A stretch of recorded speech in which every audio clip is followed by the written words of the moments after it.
So I'm going to go on a bit of a rant about fact checkers, including community notes on Twitter. So I believe there's two ranks. There's the typical, CNN, what are the fact checkers?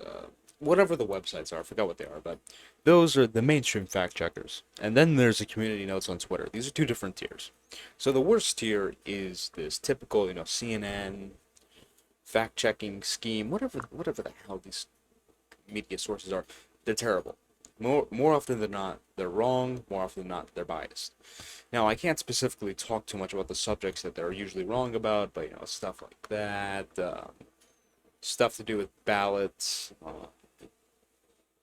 foods, including food. This goes beyond politics. It also goes about food, like what food's good for you, this food's bad for you, this, that, and the third. And this also applies to community notes, right? Same thing, but to a lesser extent. Community notes is a little bit better. But in any case, the issue with fact checkers is very simple. Who's deciding what's a fact and what's not a fact?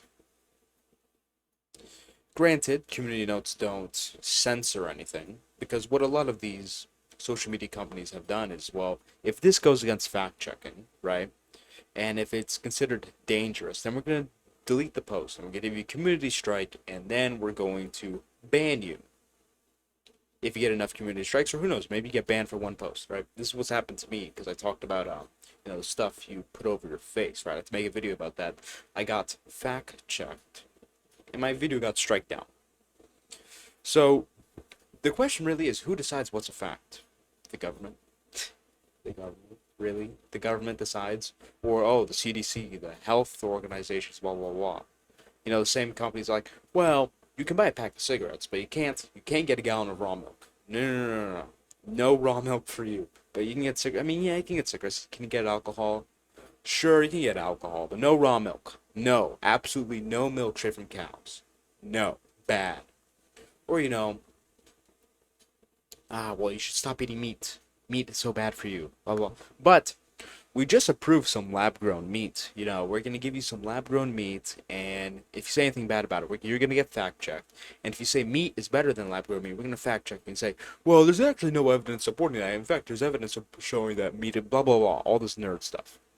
So, don't rely on fact-checkers, even if it's community notes. I saw a lot of people say, like, oh, well, community notes is so good, blah, blah, blah. It's not good either. Fend for yourselves when it comes to figuring out whether or not something's misinformation. Okay, because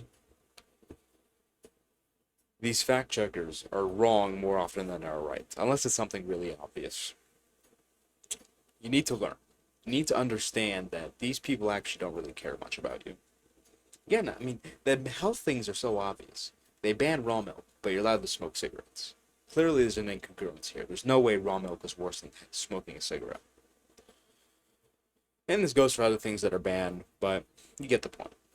Don't trust fact checkers. Fact checking is a futile endeavor. Attempting to, at least.